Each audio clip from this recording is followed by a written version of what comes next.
Hello and welcome to the In Context podcast. My name's Gary and I'm here with my friend Steve. Kneale, how are you, sir? Yeah, well, thank you, Gary. So we're just going to have a little bit of a conversation about church and culture in England, maybe in the UK, but especially England because that's where we live. And especially church and working with the working class, working in areas of deprivation, reaching the least, the last and the lost, what that looks like, what support is out there or what support's not out there, who might be doing what within that work, and if there's no support, what support is needed, what's there, what do you reckon? Yeah, I mean, I've been at this now 12 years, so just to give people an idea of where we've been working. So Oldham, the history of Oldham was in the 19th century. It was the richest town in Europe. Wow. All built off the back of cotton spinning. And then about 5 years ago, maybe within the last 10 to 5 years, it was called the most deprived town in England. Big shift there, isn't it? Yeah, so in 100 years, it's gone from richest in Europe to most deprived in England. And it now stays at that level. And Glodick, the little area we work in, that is almost 100% South Asian, Pakistani as an area. Mosques line the streets up from the church building. How long's that been for? Is that quite new, or is that like?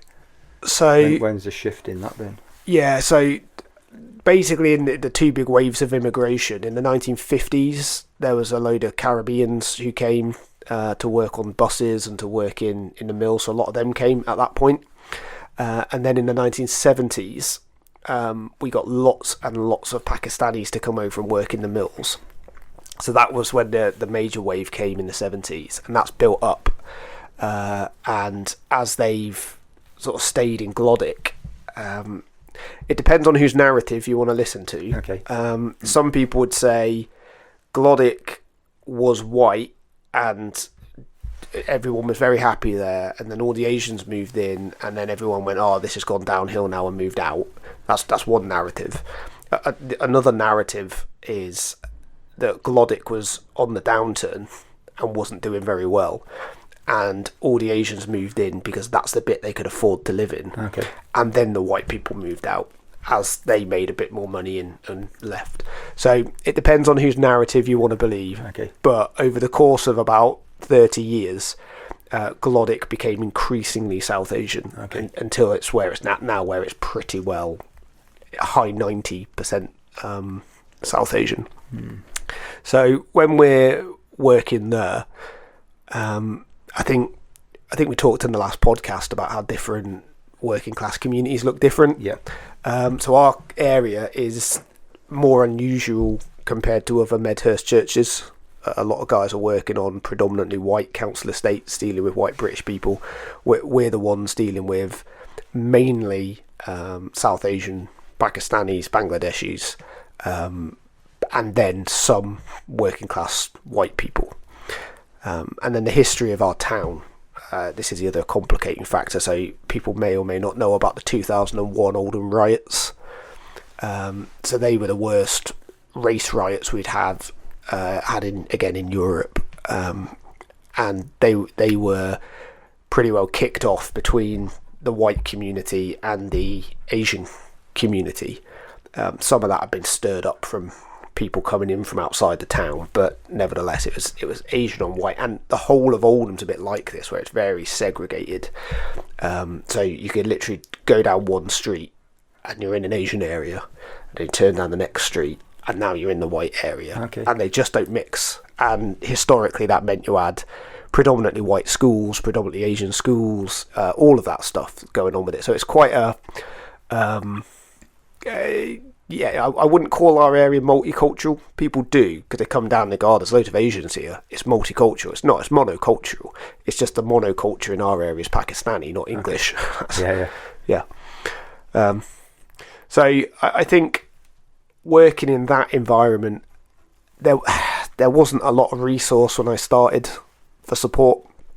I think the most you could hope for is like a book or something on how to reach Muslims. Okay. And frankly, there weren't that many of those either, because most people in most churches in the UK either aren't in areas where there are any Muslims around, or they're just not reaching them, and so it's not something people needed. So I remember coming, and I don't come from an area where I grew up with Asian people.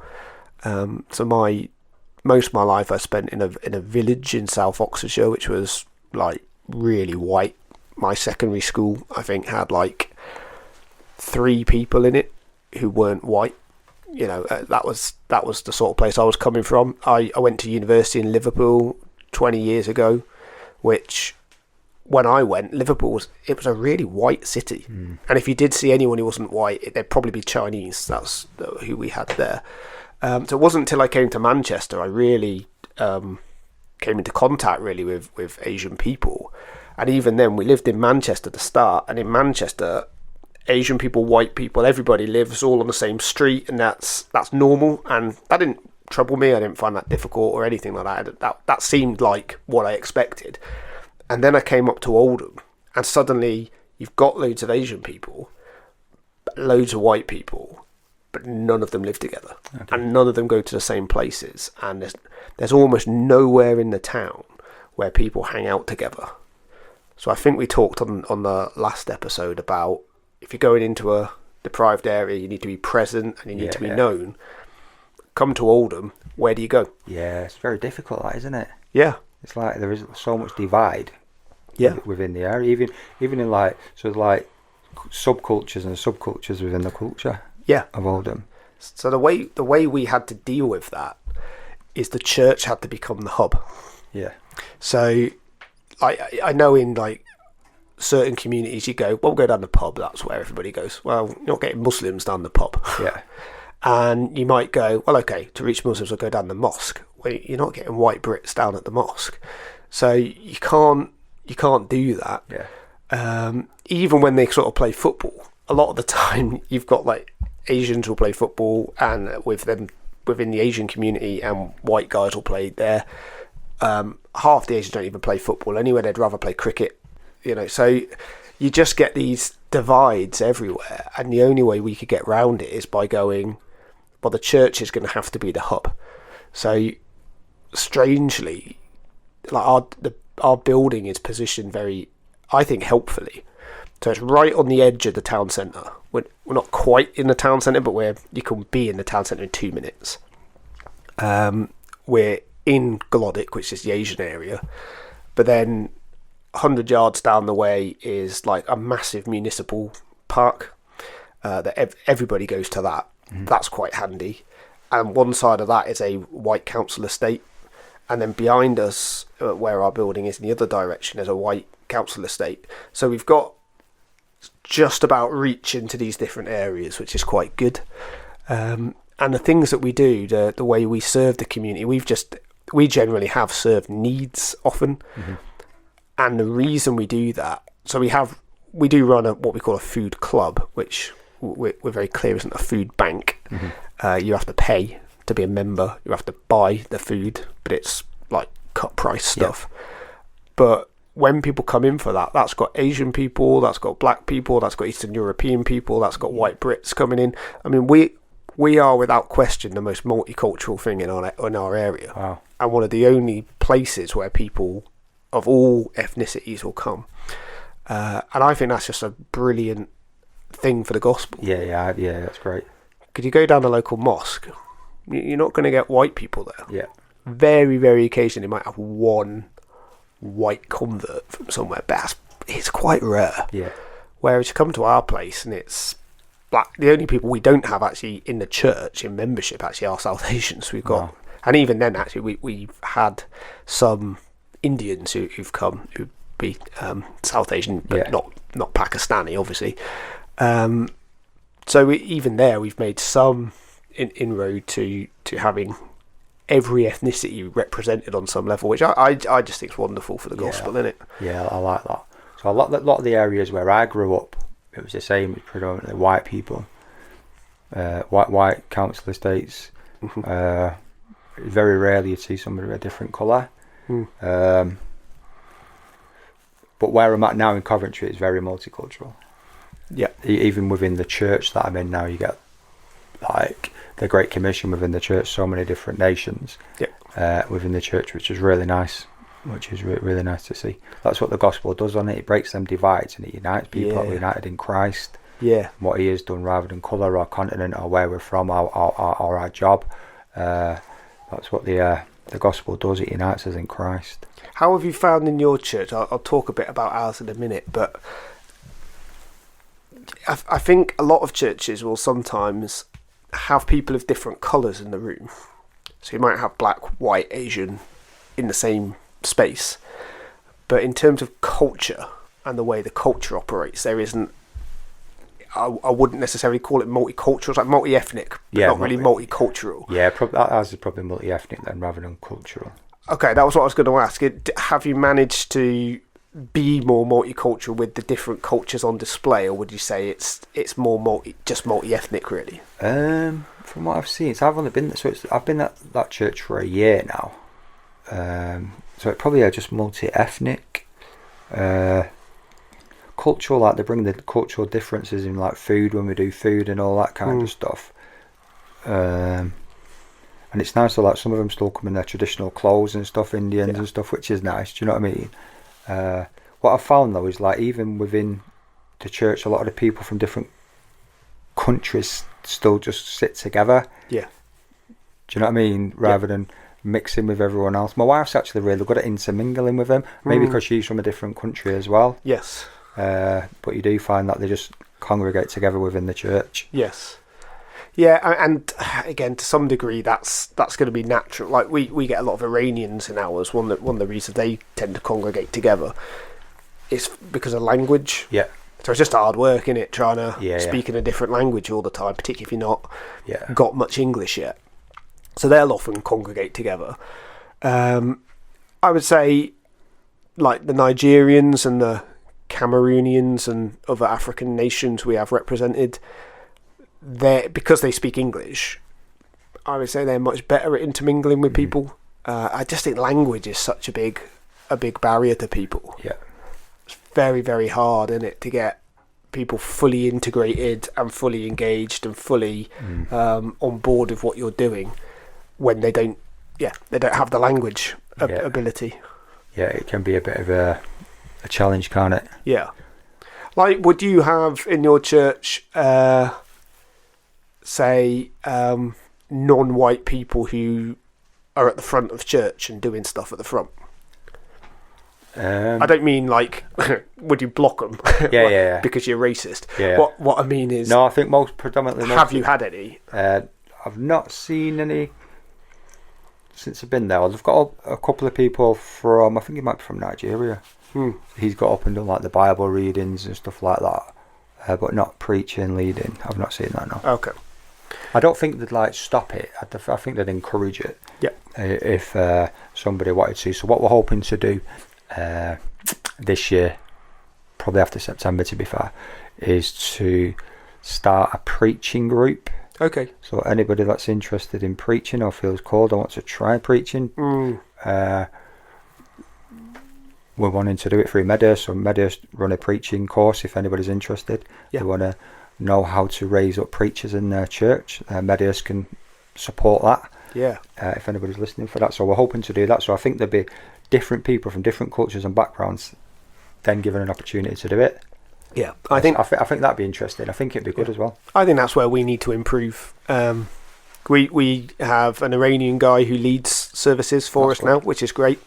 So he's a deacon in the church. So it's not the case that we don't have anybody who's in position of authority or position of prominence in the church, but he's the only guy really we've got, and he doesn't preach it.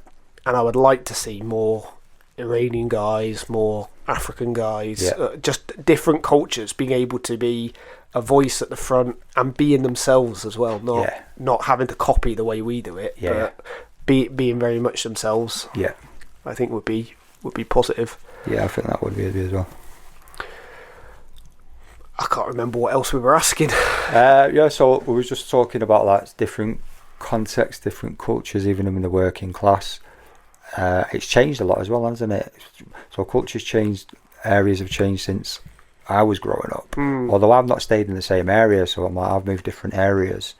But it's like, how can we?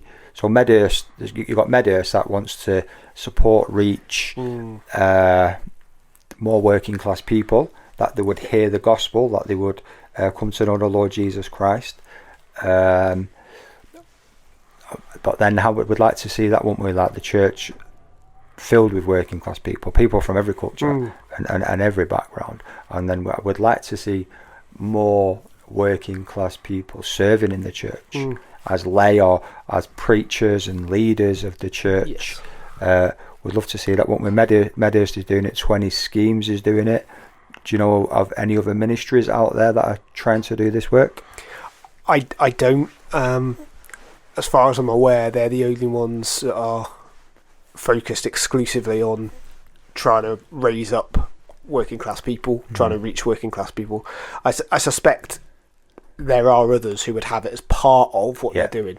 So I'd imagine. I mean, if you said to the FIEC, do you want more working class people in the FIEC? I'm sure they go yes. I'm sure they would, but they're not focused exclusively on that aim, and they've got a much wider remit. I think there are probably others who would have it as part of what they would do. The Church of England, I was reading an article the other day about it, where like they want to see more working class people as lay and as leaders, but I'm not sure how they're going to do that because there's so many barriers in place. I mean, the Bishop of Blackburn, for example, is quite big on that sort of stuff. So he wouldn't quite be where we are theologically, but he's very big on mission to the poor, mission to the forgotten and deprived place. So he was in Burnley before, which is a rough mill town. Now in Blackburn, which is a rough Lancashire mill town. So he's been banging that drum for us. So there are voices, but again, he's one among not many, really. And if you look at the books that are written on it, I've written on it, Mes McConnell's written on it. There's a lady, an Australian academic, I think, who's involved at Oak Hill College, called Kirsten Burkett. She's written on it recently. And then there's another lady and fella whose names I can't remember now, but they wrote a book called Invisible Divides. I've not seen that. They've written on it. That's it. So I can think of about 4 people who've written anything substantive on it. It's not a big voice, is it really? No. To the amount of working class people that are in the UK, more than half of the people in England. Yeah, because you said you thought about 60%. I mean, the stat that might be more, to be fair. Well, the stat a lot of people have run with. I don't think this is a perfect measure. But people go 70% of the country don't have a university degree. And they go in that. Now, obviously, there are going to be some middle class people who haven't gone to university, and there are going to be fair few working class people who have. But if you take that as a blunt instrument, 60 to 70% of people, that's a lot of the country we're not reaching. So it's a hell of a lot, And our churches are chock-a-block full of white middle class people, because that is, and it's one of those difficult things, isn't it? Because I don't blame churches for being like that, because a lot of the time what's happened is Christians exist in an area and build a church around where they are. Now, so you get somewhere in the southeast, they plant a church amongst people, it's a white middle class area, you get white middle class people, they're going to reach people like them in their own networks. I don't blame them for being what they are. And it's quite difficult for them then to go, right, how do we reach people who aren't like us? And I think they often have some idea of how to do that overseas. So we send a missionary, we train them up, we get them to learn the language, we get them to be contextual, and then, hopefully they sort of plant a church and then get one going. But we don't seem to have that same mindset for doing that with people who aren't like us. Do you know what I mean? Have you seen that yourself? A little bit, And I like, just again, I've only been in the game for a little short while. Do you know what I mean? So just my own experience, just chatting to people. Where I think when Ian planted, I think 20 years ago and stuff, he was saying, and other pastors as well, where there used to be... It's like Ian Williamson in Ian Middlesbrough. Williamson, in Middlesbrough. And then speaking to other pastors as well that have been in the game for a while, they were saying there used to be a lot of people wanting to do the work, but there's no funding, no support for them to do it. Yeah. So it just wasn't happening. Where now there's a bit of a shift where there's funding now, there's support, but there's no people wanting to do it. Yeah. People, like you said, I think you said it, and another pastor said it's not sexy moving on to a council estate. No. It's not nice to like go and live somewhere where you might be rejected, your windows might get smashed, you might get laughed at, you might get mocked at, you're not going to be made famous. Yeah. People don't want to do it, you're not guaranteed a salary. It's like... And even people on the estates, let's be honest, a lot of them want to move off. Yeah, exactly. So the idea of moving on to a place that even a lot of people who've been brought up there don't want to live. Yeah. You know, it is a tough call, isn't it? It is. But one of the churches I went to when I was a kid, so I've lived in two places in my life. So Birkenhead was once where I started school, and then Grove in South Oxfordshire was the other.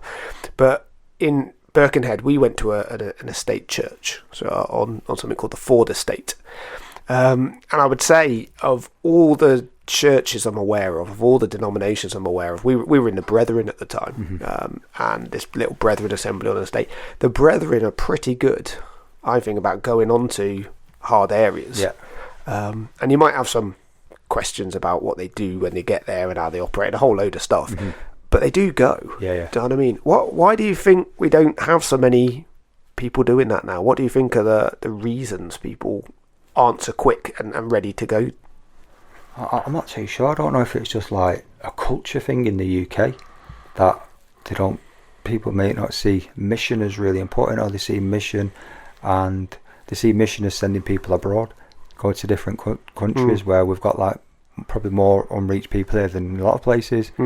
I don't know if there's like not an urgency, not a desire. I don't know. Do you find, and have you found it easy to encourage people to go to these places? Not a lot of people want to do it, not from the people that I've spoke to. And what sort of reasons do you get from them? I don't think a lot of people want to move. Yeah. People they want nice areas where they can send their kids to school and get a good education.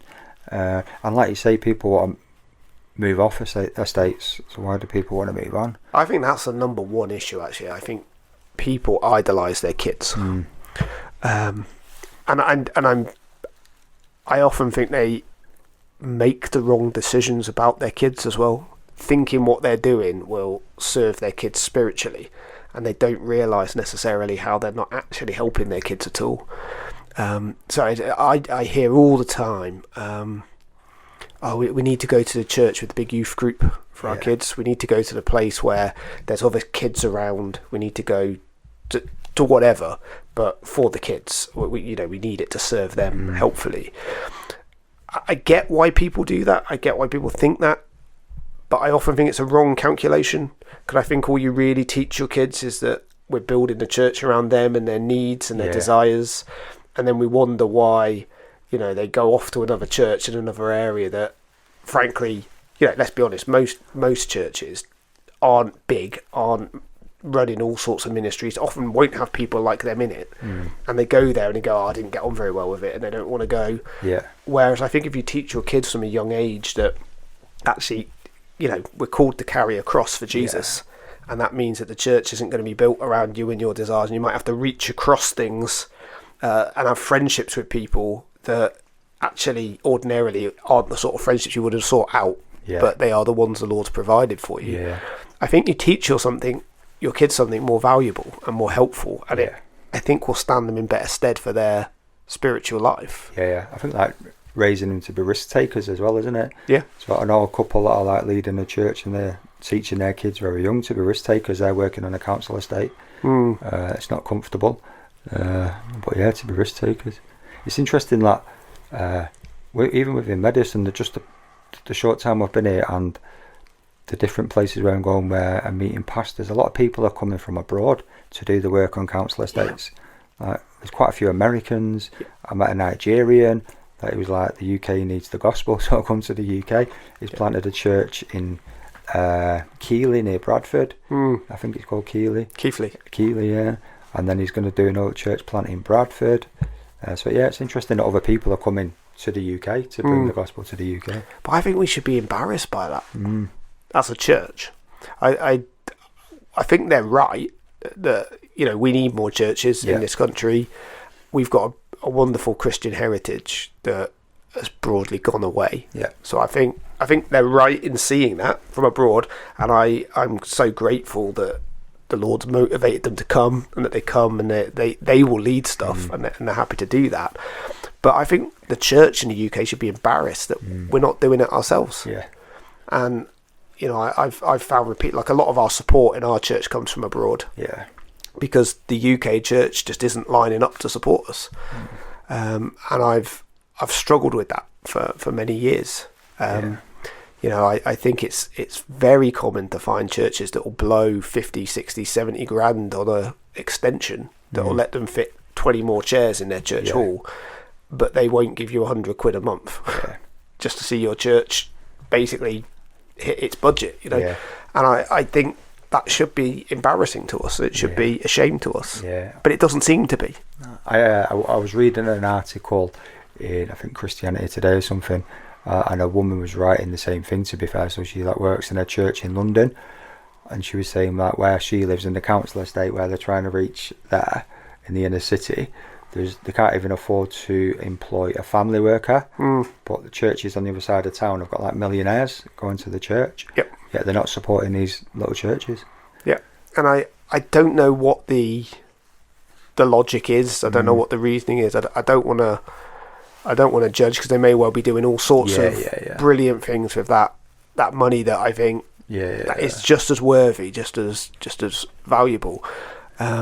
But we seem to have this block about it in ministry to deprived places, to ministry to working class people. Do you think there's something in middle class people that makes them very reticent to do it, or do you think? Like I said, I don't really know, to be fair. I don't know. So a couple of the churches that I've contacted. So I contacted a church, quite an affluent church, in October. When I first started, I thought I'd contact all my local churches first, and then spread out, go further into the Midlands. And then he didn't get back to me. And then I seen him 2 weeks ago, and he was like, "Oh, I got your email, but it's just not something we're doing.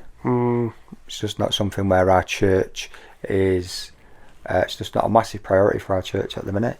He said, "We have a few people come to our church from that background, and we're running an alpha course, but we're just not in a place to do that." And then another affluent church as well just said the same. It's just not on our radar. Did they? I'm assuming they didn't elaborate as to why it wasn't on their radar. They just said it's just not. That's not what we're doing at the minute. It's not on the church's radar. Yeah, I just find that so sad. Do you know what I mean? Because I'd like to think if I was in any church where there was a group of people, either in the locality or within striking distance of us, that just would never come into our church, I'd at least want to ask a question. Why not? Yeah. You know, and maybe what could we do that might reach them? I just don't know why you wouldn't do that. Yeah. Could it be weird, wouldn't it, if you ran an exclusively white church? Yeah. In an area like mine that's full of Asians, and you're like, we don't have a single ethnic minority person coming to our church, you'd at least ask a question, wouldn't you? Why is that? Now, what might we do? But we just don't seem to do that, and I don't know why that is. So what have you found to be the best kind of support for you because you're someone who's obviously gone and wants to do this kind of work? So what have you found to be the best support for you as you go about doing it? So the best support I've probably found in Medhurst and from Ian, to be fair. Do you know what I mean? Knowing that there are people that's doing the same work. Yeah. They understand the struggle, they understand the heartbreak, the heartbreak with it, they understand the sometimes the slow pace of it, the little fruit of it. I found like, because Medhurst is doing it, like you were saying before, that Medhurst 20 schemes, their primary vision and mission and purpose is to reach the working class or support people to do that. What do you think needs to change so that we can do that more effectively? I don't know. I think we need within the church more unity in the gospel from whatever culture and background we come from. Do you know what I mean? Because everybody needs the gospel, whatever culture. I don't know whether it's like needs more church support from the other churches, more workers, more collaboration. Well, let's just say there was some geezer from a church said, unlimited resources. Yeah. I can do anything. What do you want? What would you tell him? I want your money. I think we shouldn't be shy about that. Yeah. I think we have to say, it's the thing I hate doing most. Asking for money. Yeah. But it is. We've got to be honest. It's the thing that we need. You know, you physically cannot run if you don't have money. No. And the truth is, like, if you're working, in an area of deprivation, you've got a few people coming to your church. Half of them are not working, they're on benefits. They ain't putting nothing into your offering. Yeah. You're not getting direct debits. You're not getting tax back and all that. Do you know what I mean? You're just not getting it. So how can you function? Yeah. I mean, we just about meet our budget. Yeah. And we're 60% externally funded in our church. 60%, because we don't have people. I can tell you now, in full-time work, I can count the number of people in my church in full-time work on the fingers of one hand. Wow, yeah. And I'm one of them. Yeah. And they're paying me.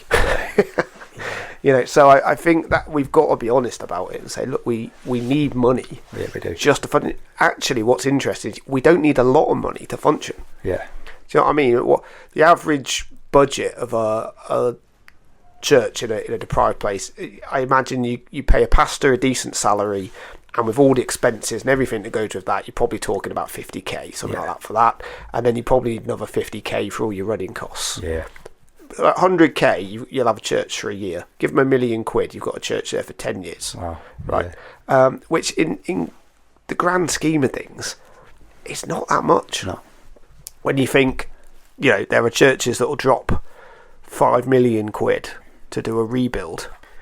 Do you know what I mean? It's crazy, isn't it? And you think in those terms, well, £5 million is 5 churches in a deprived community, all funded for 10 years. Yeah. Or it's 10 churches all funded for 5 years off that money.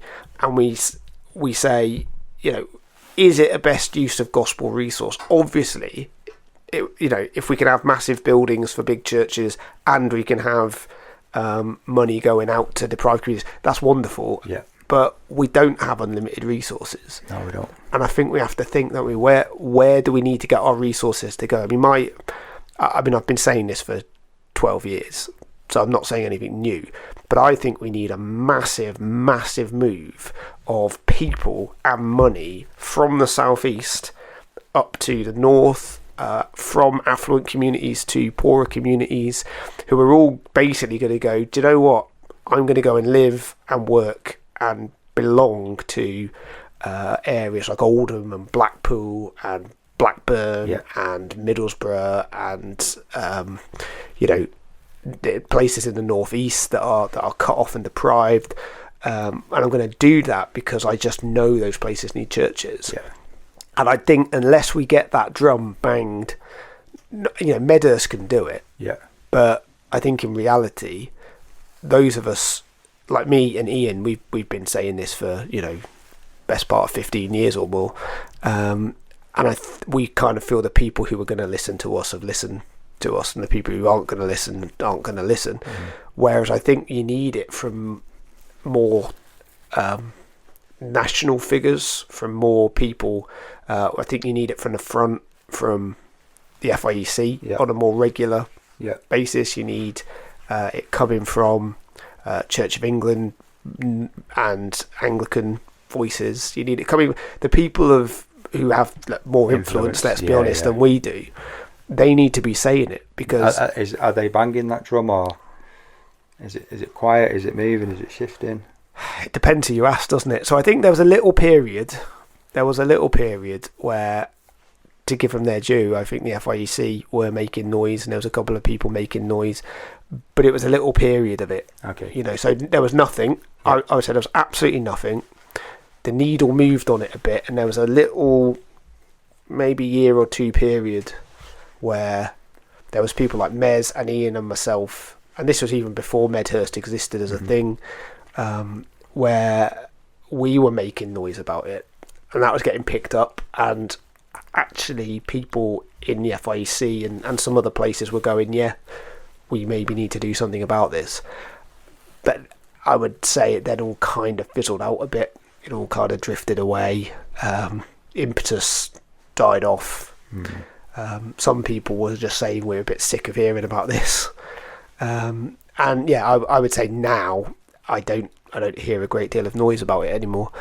And I find that dispiriting, because for all the noise that we had, even for that little period, I didn't see vast amounts of money flowing in the direction of poorer churches. I didn't see lots of partnerships being built up. I didn't see new churches being planted in hard places. I just didn't see any of the things we were actually asking for happening. Just a bit of noise. And I think that's the sad thing, really. And those of us who are in those places, I think we would all affirm that actually an awful lot of the support we get comes from overseas and doesn't come from UK churches, which I think is... It's sad again, isn't it? Yeah, because, you know, I would not put too fine a point on it. There are some big churches in the UK, and in those churches you've got people who are doctors, who are lawyers, who are teachers, who are doing jobs that exist everywhere. You know, because if you're a teacher, or you're a doctor, or you're a dentist, or whatever, anywhere, can't you? Yeah, you can do all of that.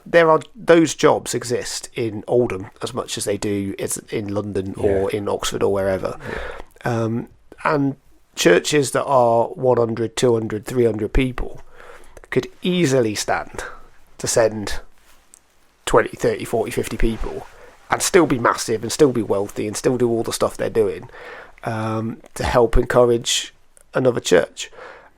But those churches themselves don't seem to make a lot of noise about it, and there doesn't seem to be any impetus from the people themselves to go and do it. And I don't know, I think the church is very comfortable. In reality, I think we're very comfortable. If you look at the things that exercise the church the most, it's stuff like LGBT issues, or trans stuff, or things to do with Muslims, or whatever, like kind of culture war-y stuff. And when I think you dig into that, I'm not saying those things are right or wrong or whatever. It's interesting. They're the things that exercise them. And when you look at why, I think a lot of the time it just boils down to, it's really awkward for me as a Christian having views that they're not mainstream. And so I'd like the law to change to make my life a bit more comfortable, basically. So because this is really uncomfortable for me in school or in work or whatever. So I just want the law to change so that then my life's a bit more comfortable. And I think when it comes to coming to deprived places, I think you've got exactly the same thing in inverse. So they go in, let's talk about culture war stuff because that's making my life uncomfortable. So let's change it so we can be more comfortable. And then on sort of deprived community stuff, they're going, but I'm comfortable where I am and I don't really want to move because that'll be uncomfortable for me. And so I just think it's comfort. I really do. And I don't know how we get out of that. I don't know how we help people with that. And I'm not sure. I mean, it's that I think it'd be quite easy for people to turn around and go, well, it's all right for you, it's all right for me, because this is more our background. Do you know what I mean? You're used to this sort of thing. Where I would go, well, you know, I didn't grow up in Oldham. I didn't grow up around Muslim people. But I got called here and someone has to go and do it, and these are the people that the Lord's given me to reach, so that's who we try and reach, isn't it? And the Great Commission is the Great Commission, isn't it? Wherever you come from, if you know Jesus, we're meant to go make disciples, evangelise, whether we come from that culture, that background or not.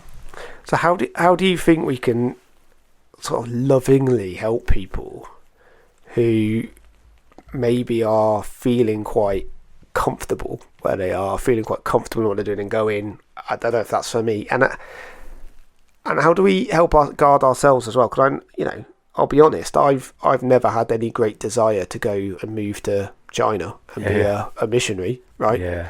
And I can get all annoyed that no one wants to come to Oldham, no one wants to go to the council estate. Yeah. But I didn't want to go to China. I don't want to go to Africa and do stuff there because, well, I just don't. So, how do we help people see the need and encourage them to take it seriously, whilst also like guarding ourselves against hypocrisy of going, there's loads of places I haven't gone. Yeah, I think we need a massive move and shift from God as well, on the Holy Spirit to burn in our hearts the importance of the soul of people, that we wouldn't just see them as people or classes, that we would see them created in the image of God, whether they're in China, they're in Oldham, they're in Middlesbrough, or wherever. I think we need a move of God. I think it's a drum that we just need to keep banging. And then I think that's what's good about Medhurst, isn't it? So like people can, and the weekenders, we do weekenders so people can come and like hear stories, hear teaching about working in the areas of deprivation, or areas of working class, or areas where there's no church. So then they can taste and see, they can listen to experiences, they can listen to a vision, which they might be able to catch a vision. God might speak to them, because if they're not hearing it, how will they know? And if they're not seeing it, how will they know the direction to go? Yeah, do you think we could do a better job of talking up the benefits and the good things about being in an area like ours? Oh yeah, definitely. Do you think people have like an image of like? I think they do. Yeah. Council estate. Yeah. Rough areas. Yeah. Like, I don't want to go there because that sounds like it's dangerous. I'm going to go to Beirut. It's not comfortable, is it? It's like we were talking about the comfortability thing before. I think like a lot of areas, council estates in the cities and all that, a lot of them have got a lot of benefits. Me and Ian Williamson was sharing about the good things of the culture in a podcast. The community, some of the communities, they are very community orientated. They look out for one another, humour, lots of good things. And like, the people are precious, man. I think it's just very freeing being in a place like this as well. I find working class people to be less judgmental, less harsh critics. Do you know what I mean? They'll banter with you, but they're not judgmental. I think, and I unless.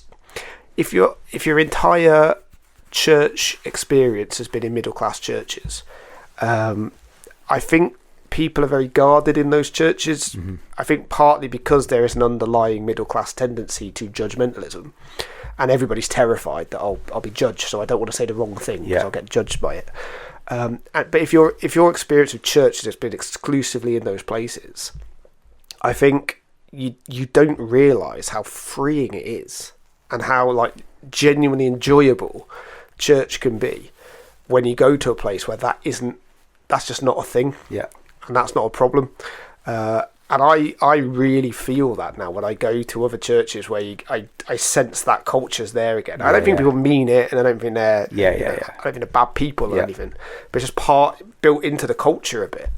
And I really feel it now when I go back to those sorts of places, and I find it quite claustrophobic. You know what I mean? I think it's quite difficult, and I just think we could do better about talking up the good things about being here. Do you know what I mean? You just save a lot of money. A lot cheaper. It's a lot cheaper. I think it's true, because like when you say like even just the term church in hard places, do you know what I mean? It kind of like puts an idea of someone, it's a really difficult place to live, I'm not going to go and live there. And it's because people think of it as hard. But I think those other places are hard. Yeah. I mean, evangelism is so much easier in our communities because I never ever have trouble getting into conversations about the gospel with people. Yeah. Never have trouble talking about sin. Never have trouble talking about hell. Never have trouble talking about all the things that people normally find difficult to talk about. Oh, we need to be really careful about those things. I've never had a problem with them in our community at all. Do you think that working class people know the lost? They feel the weight of their crimes or their issues more than working middle class people? Yeah. Well, I think middle class people are trained to cover up. And so the idea of admitting that you're a sinner to somebody who might judge you for it, well, that's like the last thing you would do. Whereas working class people, sin is very often lived out in open. So there's nothing to hide, is there? If you go, you're a sinner, they go, yeah. And again, Muslim people think a bit differently, but we've got loads of things in common with them. I mean, I often start with the doctrine of hell with Muslims, like the first thing we'll go to. Mainly because we all agree. We agree there's a heaven, we agree there's a hell. And so really what we're talking about is how do we get to the one and avoid the other, right? And we've got very different views on that, but that's a good starting point. Whereas the idea of starting with hell and sin and judgment with a middle class person, you just wouldn't do it, would you? It wouldn't fly. They'd be like, why is this nutter telling me all about hell? So I think stuff like that's really positive. Because it makes evangelism easier. I think it's clear what you're all talking about. It's clear why you're all there. And I actually think people are more receptive to it because they've, in a sense, they're already sort of 30-40% on the same page as you anyway. A lot of the time. So what you're really doing is you go in, well, we agree on all of this here. Let's just push into that a bit more and say, well, why don't you find this bit compelling or that bit compelling? What are the issues with that? And I think they're much better conversations and much easier conversations. But I just think we would do well to talk up some of these benefits a bit more, and then we're not talking about hard places. We're talking about different places, aren't we? Which I think is a good thing. Maybe the terminology that we use then. I think that would go some of the way to helping these. I think my view's always been as well. A lot of the time, I just want to get people here to see it. So Medhurst run some vision trips. And we get people to come and they see our different churches. And my view has always been, and I think this is borne out, most people who come and see what we're doing in person get here and are really surprised by what it looks like, because it's not like the picture they had in their heads. They are impressed by the work that's going on. They're impressed by how we're able to do it and what we're able to do. And I've always been of the view, if I can just get people to agree to come and look. Just to see it. Not to stay, not to commit to anything, but just come and look. A lot of the time they'll come, see it and go, church can be like that. You know what I mean? Or we can do these kind of things. They often want to minimally then support you because they've seen it, and sometimes even say, actually, I think we might want to be a part of that. So I would just encourage anyone who's listening to say, could you just go and visit a church in a deprived place? Could you go and see what they're doing, see how they operate? You don't have to commit to anything. You don't have to do anything. But I think you might just be really surprised by what you find when you get there in a positive and a very happy way. That might just shift your mindset on it a little bit. That's really interesting. And the kind of taster days sound good to me, where they can just go and see, just go and be amongst the people, be amongst the area. Is that some things that you're hoping to do in the future when you? So we've done vision trips in the past. So we've had guys from the States come over and come and look around. Have we got some other coming over soon as well? We've got some more who are coming. And part of my role when I start properly in September is going to be building up partnerships with churches. So that's both bringing churches in deprived areas into the network, but also bringing people who could support and basically doing vision trips with them. So it's not just come to Oldham, but it's come to Coventry, come to Oldham, come to Middlesbrough, come to wherever, Yeah. see the different places, because my church doesn't look like yours, Yeah. and yours won't look like our one on the Beechwood Estate in Birkenhead, Yeah. and that one doesn't look like ones in Yeah. Middlesbrough. So we come and have a look at a few different churches, see how they operate, see Yeah. how they run, see how they function differently, but still biblically. Yeah. And I think if we can just get more of that, I think we would get quite a long way to getting more people seeing, that's what it is. Yeah, yeah. That's what you're doing. I want to get behind this. Yeah. Oh, that sounds exciting. That's good. Well, it's been really good chatting with you, Gary. And you, mate. Hopefully we'll be able to chat again. Great.